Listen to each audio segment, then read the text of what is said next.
One dramatized version of this story begins on a hot August night in 1965, in a private room high above the Las Vegas Strip. The air smells like money, bourbon, and the kind of cigar smoke that only men who believe they run the world can afford. Dean Martin sits at a poker table, glass in hand, laughter on his face and dread in his chest. Because somewhere below, in the elevators and mirrored corridors of the Sands Hotel, Elvis Presley is on his way up. Not to sing, not to charm, not to gamble. He is coming to answer a sentence that Dean cannot take back. A sentence he delivered into a television camera a few months earlier, half joking, half bleeding. Elvis, he'll die alone. The words got a cheap laugh from the studio audience. They got clipped, replayed, passed around news shows and gossip columns like a party trick. But there is a cost when you turn another human being into a punchline. And tonight that bill arrives. Because Elvis heard those words. He carried them to a graveyard.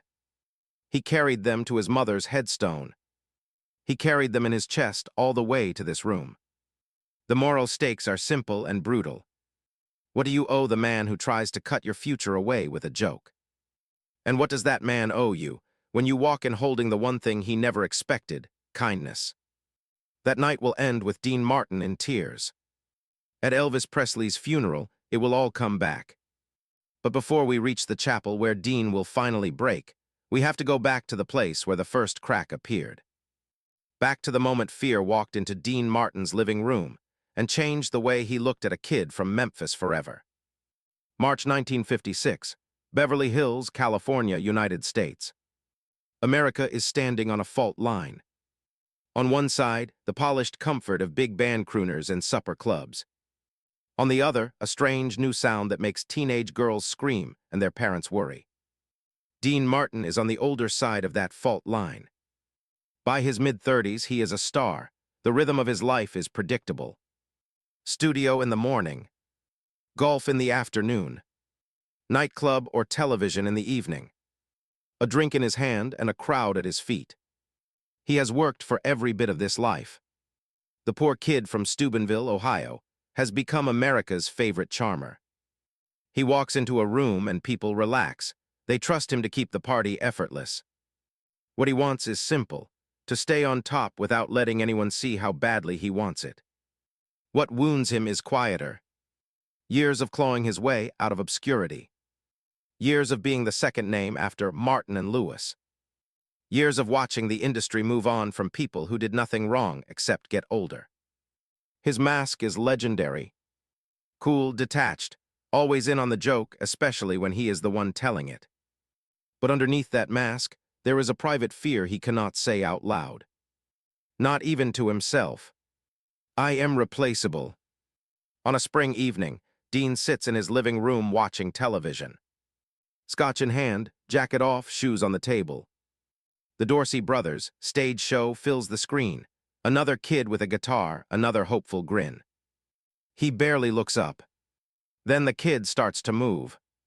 Elvis Presley, 21 years old, in a suit that does not quite tame the wildness in his body. The sound is rough and alive. The camera clings to him like it is afraid to blink. Girls scream in the audience like something has been let loose in their lives. Dean's glass hangs in midair. He does not smile.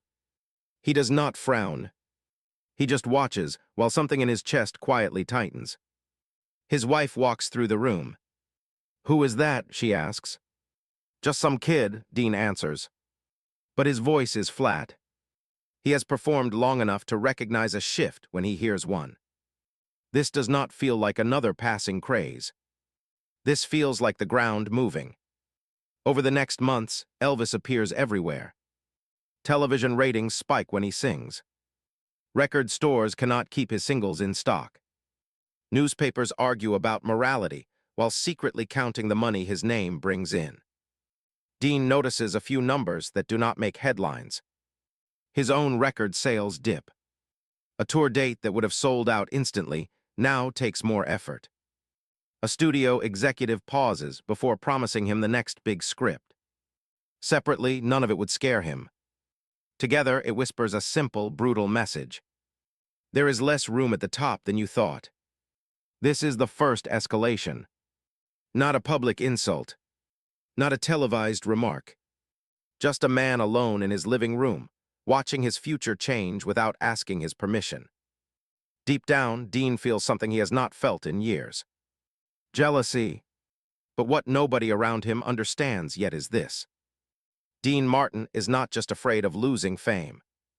He is afraid of becoming invisible, of dying alone in a room full of memories nobody cares about anymore. And when fear like that looks for relief, it often reaches for the sharpest tool within arm's length. Humor. The question is not whether Dean will joke about Elvis. The question is how far he will go when the joke becomes the only weapon that still makes him feel powerful. Soft cliffhanger. Because one night, sitting in front of a talk show audience, Dean will cross a line he cannot uncross. And the sentence he chooses will echo all the way to a grave in Memphis. By the early 1960s, the feud between crooners and rock and roll has become a running bit. Older entertainers roll their eyes on stage.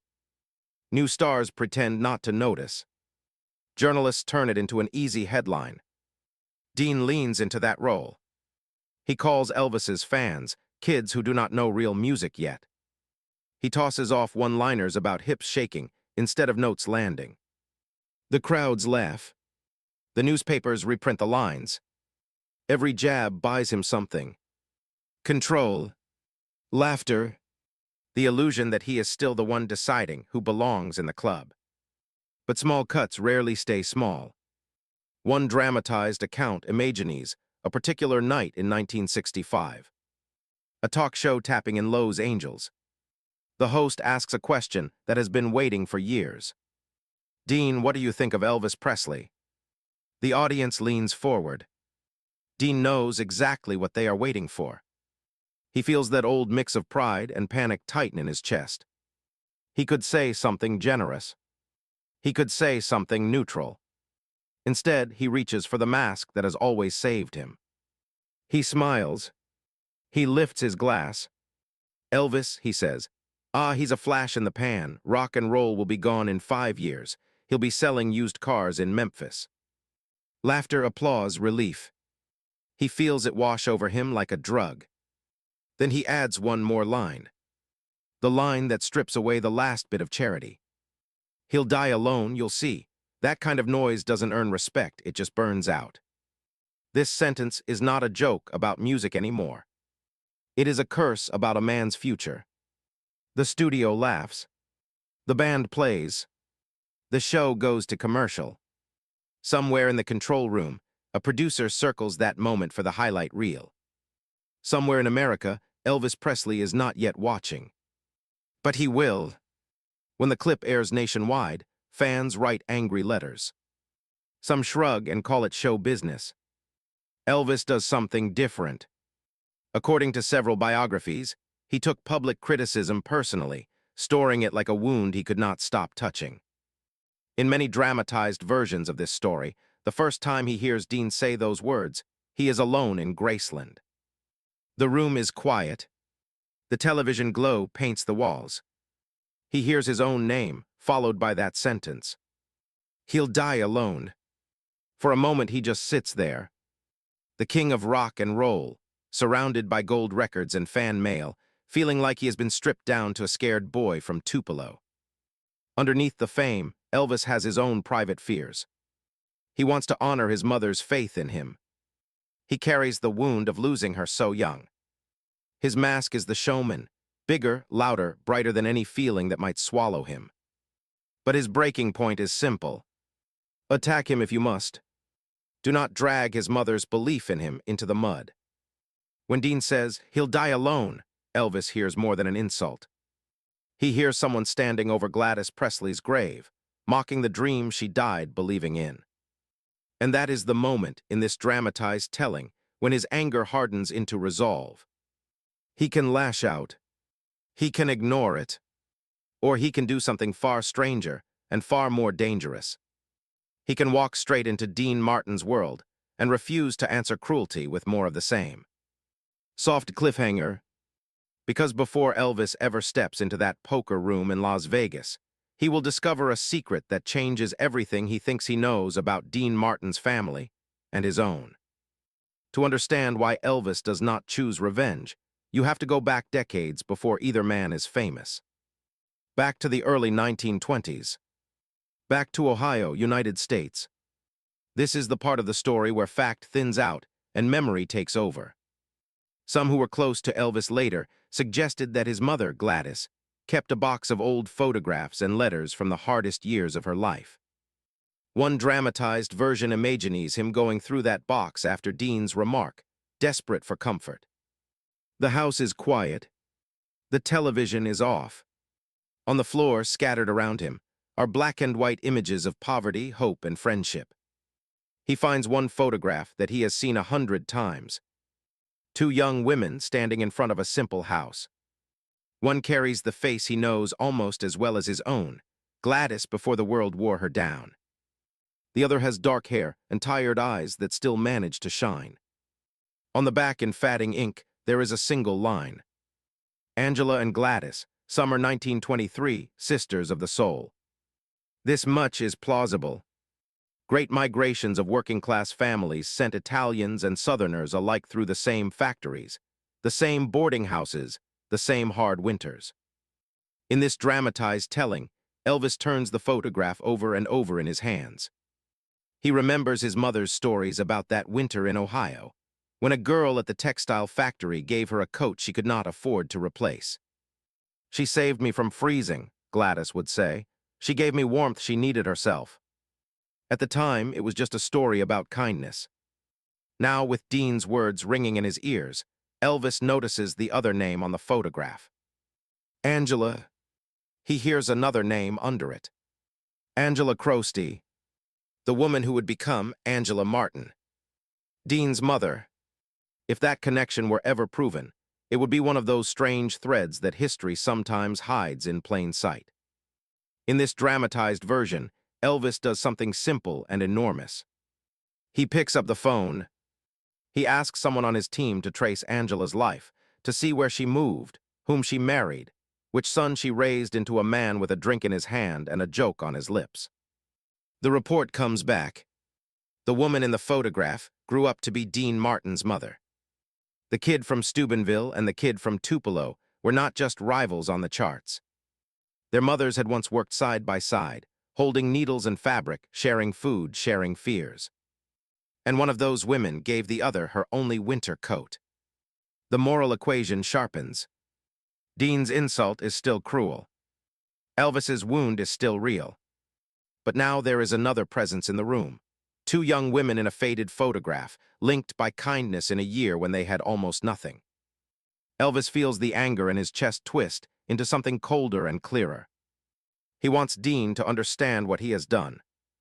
He does not want to humiliate him in front of the world. He wants to hold up a mirror that includes both their mothers. So he makes a choice that will define everything that follows. He presses the old photograph flat, tucks it into his jacket, and tells his inner circle to arrange a private meeting in Las Vegas. No cameras. No publicity. Just two men trapped in a room with the ghosts of the women who kept them warm. Soft cliffhanger. Because when Elvis finally walks into that poker room, he will not come as a humiliated kid begging for respect. He will come as a son defending his mother's honor. And the sentence he chooses in that room will follow Dean Martin all the way to a funeral casket.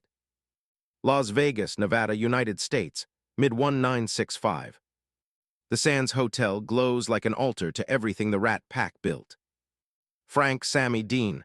Their names are woven into the carpet, the posters, the city's identity. Inside the private poker room, the usual performance is underway. Cards, chips, laughter that covers exhaustion. Dean plays his part. He sips. He smiles. He pretends he has not spent the past week thinking about a single line replayed on television. He'll die alone. The words taste different in private. They sounded clever on stage. In the quiet, they sound like a confession of his own fear. The elevator doors open. Conversations thin into silence. In many dramatized accounts, Elvis steps out wearing a dark suit, his presence oddly calm. No entourage crowding the doorway. Just two men from his Memphis circle standing back, watchful. He walks toward the table with the deliberate steps of someone who has already chosen his tone. Not rage. Not charm. Something in between. "Mr. Martin," he says. Dean stands, face relaxed, voice smooth. Well, the kid from Memphis finally found the grown-ups' room. A few men chuckle, out of habit more than amusement. Elvis does not take the bait. "I heard what you said about me," he replies. "About dying alone, about being a disgrace, about having no respect when this is over." The sentences hang there. For once, Dean has no quick comeback. He shrugs instead. "It's a joke, that is what I do." Elvis studies him. "Do you know what I did after I heard that interview?" he asks. "I imagine you counted your money," Dean answers. Elvis's voice softens. "I went to my mother's grave." The room shifts. Even men who live on cynicism feel something settle over them. In this dramatized scene, Elvis takes a small photograph from his jacket. The paper is thin from years of being handled. "My mother kept this her whole life," he says. "Two girls in Ohio trying not to freeze to death. One of them gave the other her coat. Do you recognize anyone?" He hands the photograph to Dean. Dean looks down. His mask slips. He sees a young Angela, his mother before marriage, standing next to another woman whose eyes he has only known through stories from old interviews. The back of the photograph carries the line, "Angela and Gladys, summer 1923, sisters of the soul."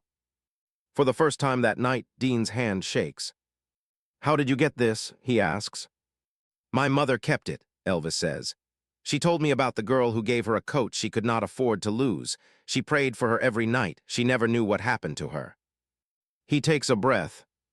What she did not know was that her friend raised a son who would stand on television, laughing at the boy she left behind. Nobody in that room is laughing now. Dean feels the past collide with the present.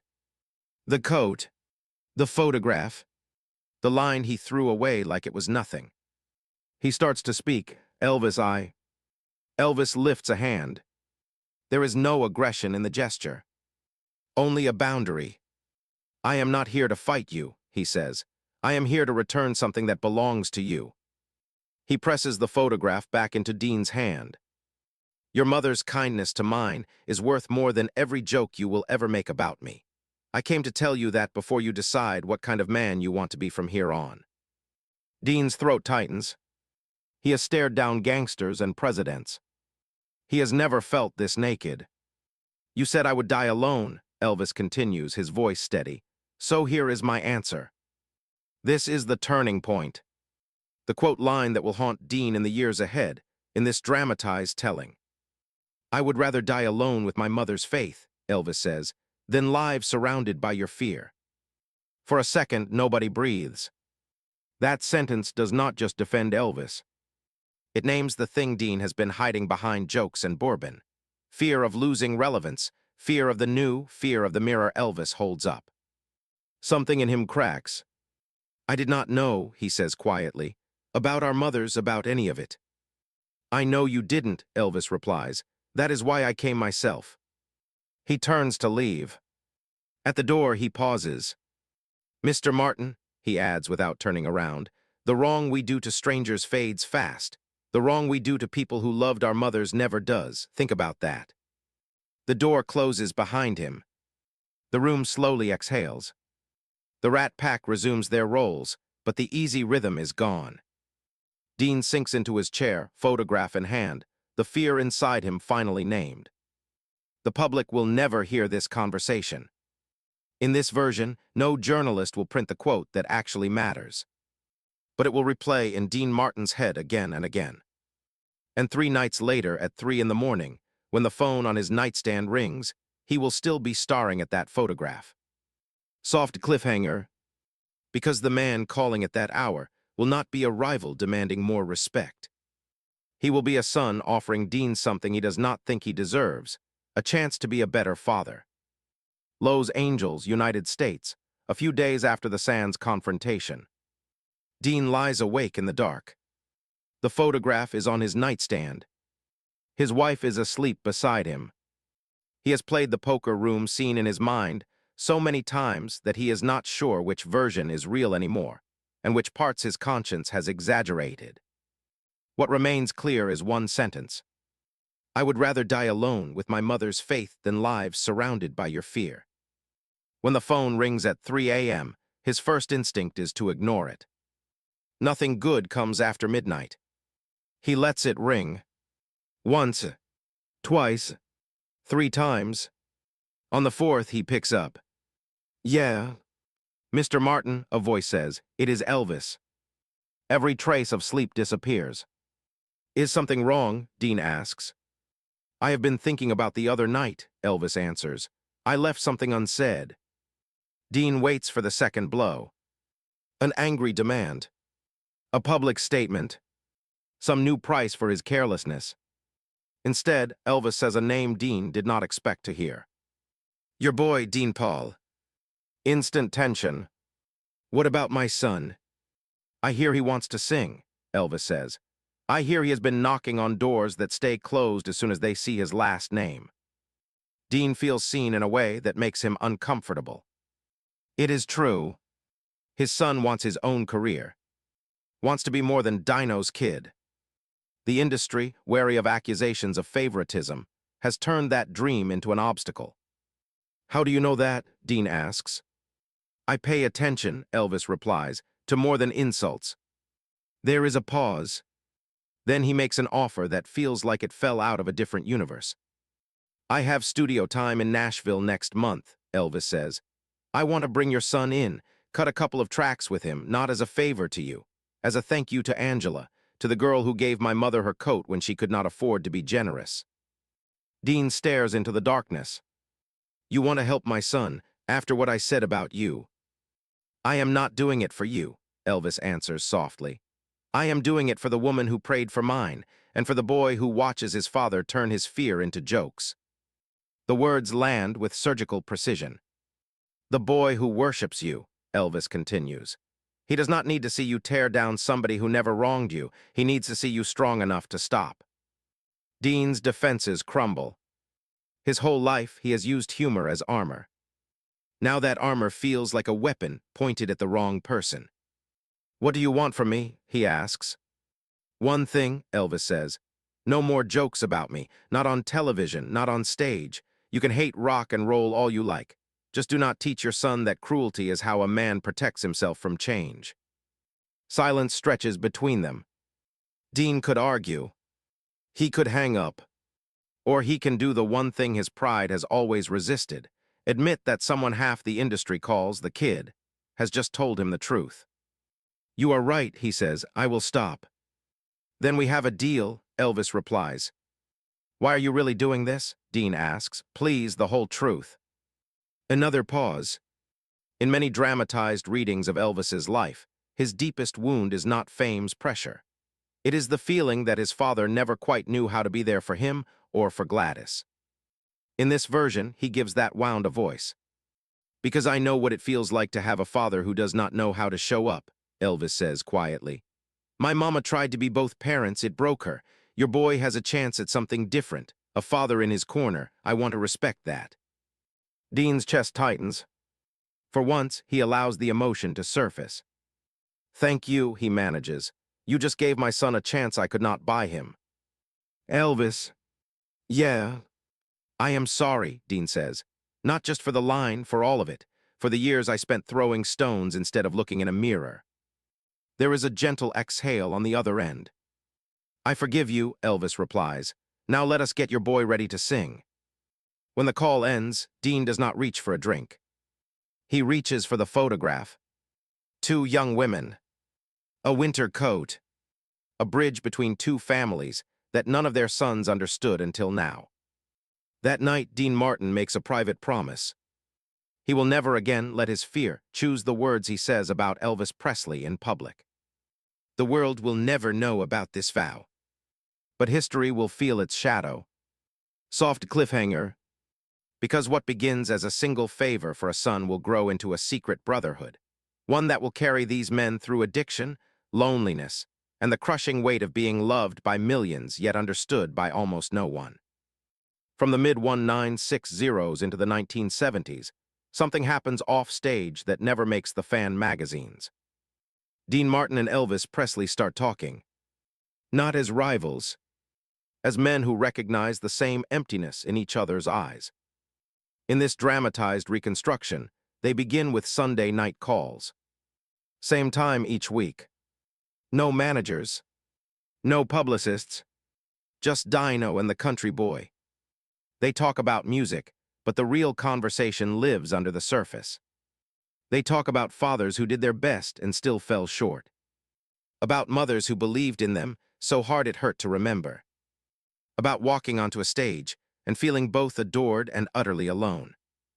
Elvis confesses the crushing exhaustion of being Elvis Presley every day. Dean admits that the cool mask he wears feels heavier every year.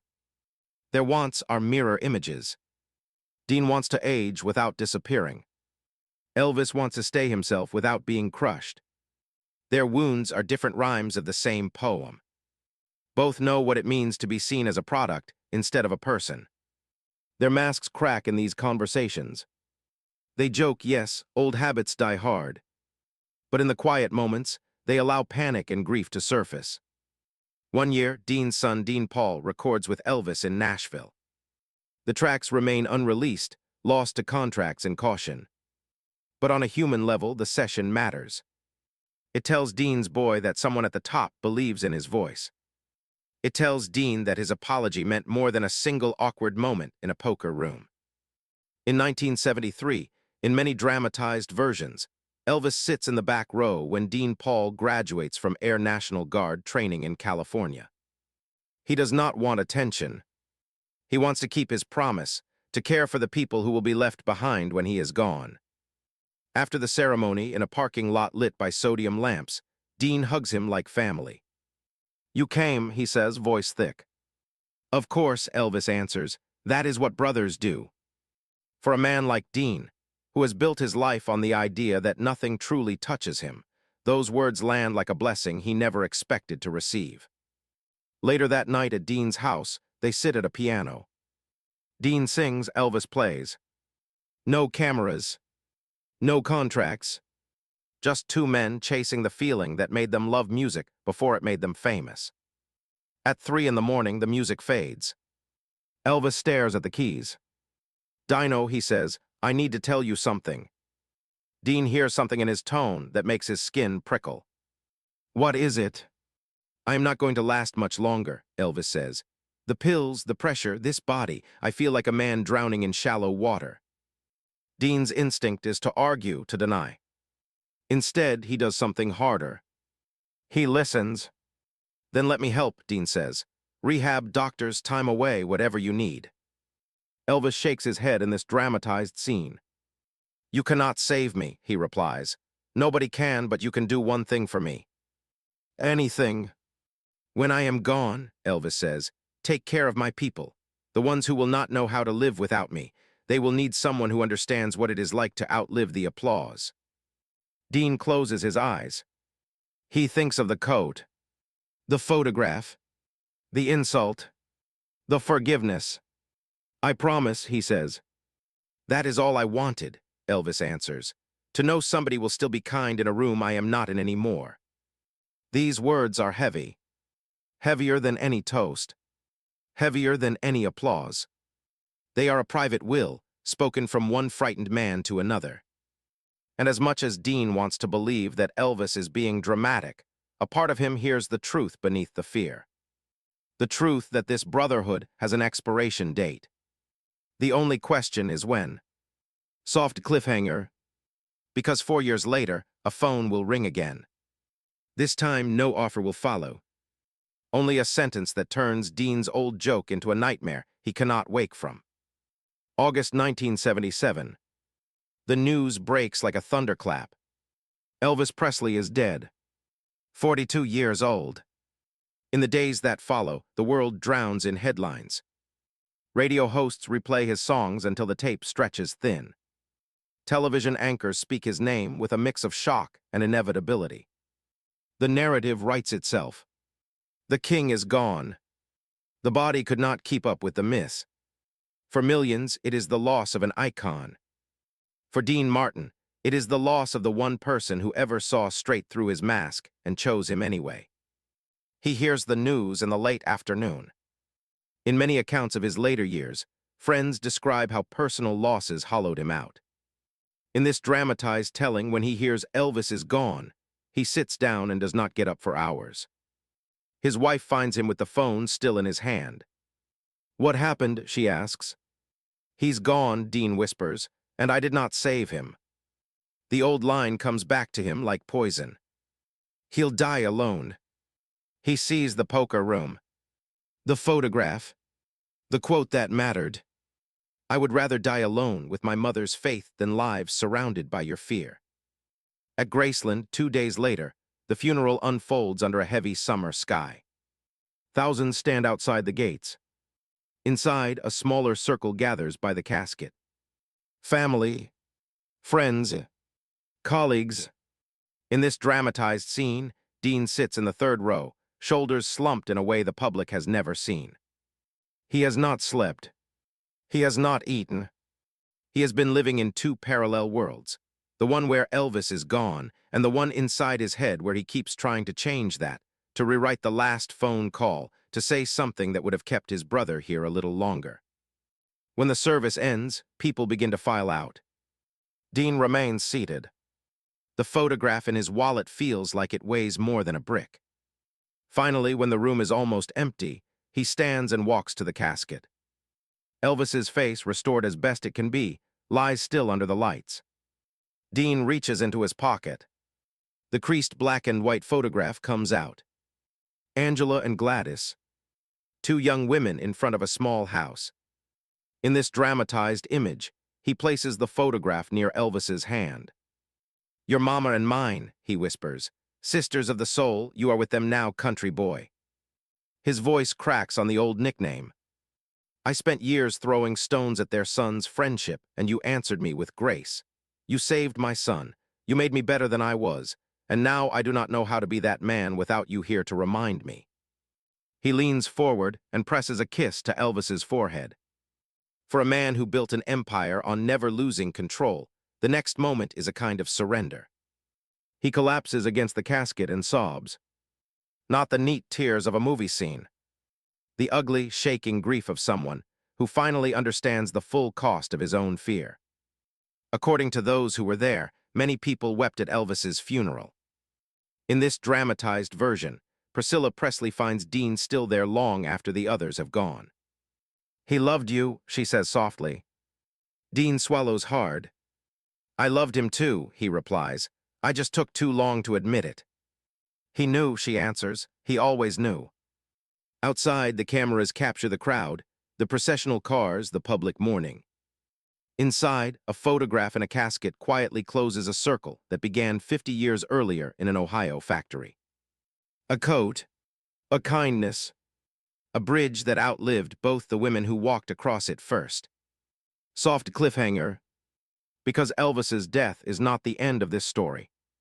The real legacy of that photograph will not be revealed until nearly 2 decades later, when another coffin closes and another wallet is opened. After Elvis's death, Dean Martin keeps moving. He performs, he films, he drinks.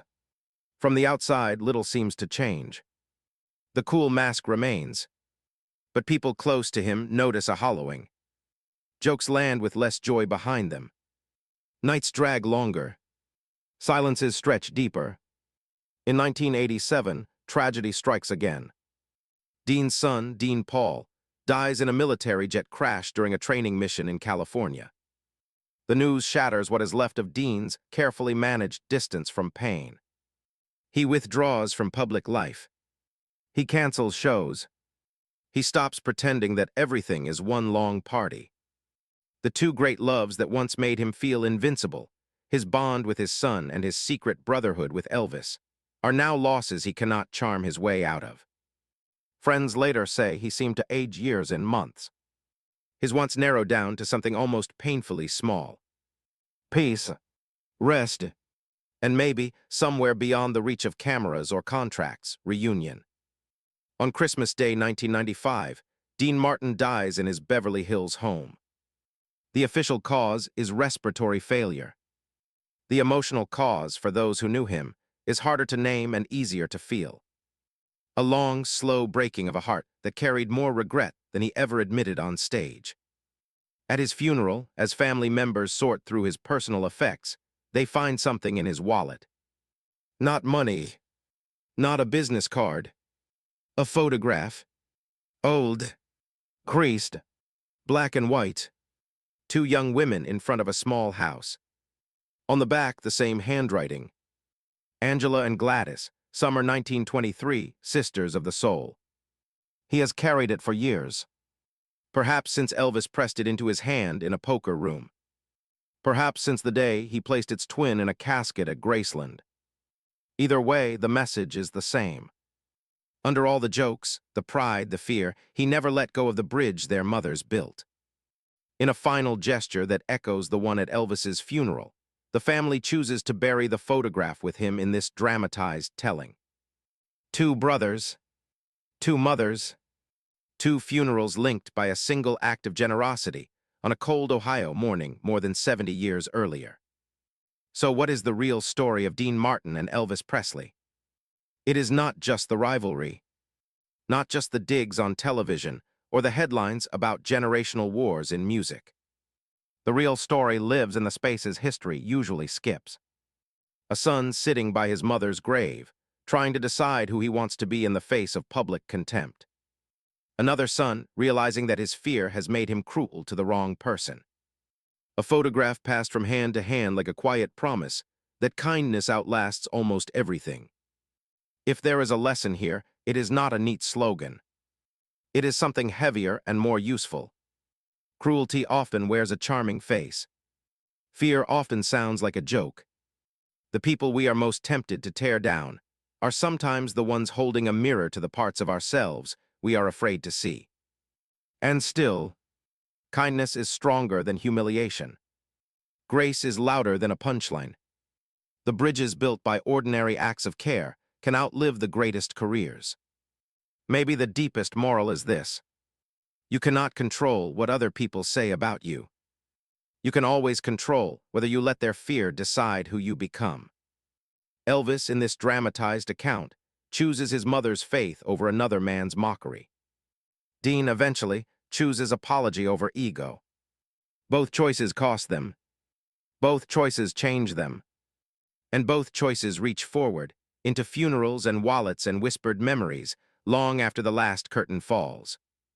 If this story moved you, let it do more than sit in your memory. Think about the people in your own life you have turned into punchlines because you were afraid of what they represented. Think about the grudges you carry that were born from pain, then fed by pride. Have you ever stayed silent to survive, or lashed out to feel safe and regretted it later? If you want more untold stories like this, stories about the hidden moments that shaped legends, the quiet choices that changed lives, consider subscribing and turning on notifications. And in the comments, answer this honestly. Would you have walked into that room with a photograph and grace, or would you have walked in with anger? Because how you answer that question says more about your legacy than any spotlight ever will.